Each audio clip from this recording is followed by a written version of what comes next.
আবৃত্তি, কি খাবে তুমি এখন?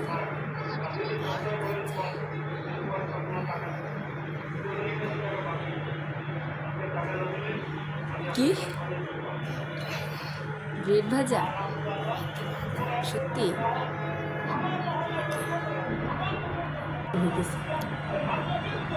আসসালামু আলাইকুম, সবাই কেমন আছেন? আমি রান্নাঘরে চলে আসলাম আবৃত্তির জন্য ব্রেড ভাজতে।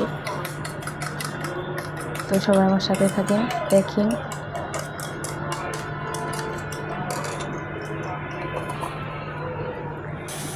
এই ব্রেড ভাজাটা আমার মেয়ের অনেক পছন্দের ডিশ এটা। আসলে বাচ্চারা যেটা পছন্দ করে সেটাই বারবার খেতে চায়।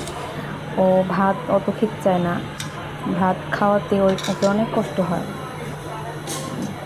তো মাঝে মাঝেও বলে যে মাম্মি আমাকে ব্রেড ভেজে দাও, খুবই পছন্দ করে এটাও।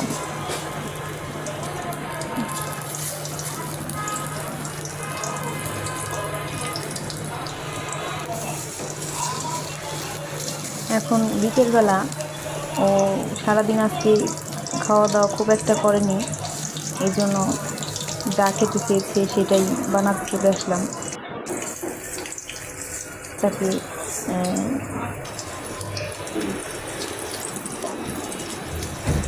কী হয়েছে আবৃত্তি, তুমি এখানে এসেছো কেন মা? যাও, আমি আসছি, এখনই আসছি। তো আবৃত্তি চলে এসেছিল আমার কাছে দেখার জন্য। চলে আসলাম আমি আবৃত্তির কাছে। এই তো আবৃত্তি, নাও। হ্যাপি?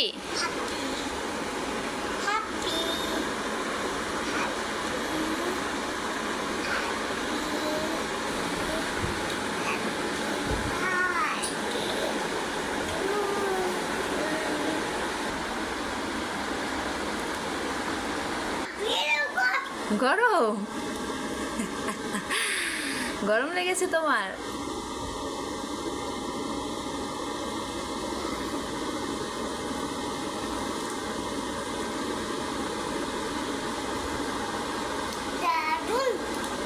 দারুণ, ওয়াও, লাইক দাও একটা।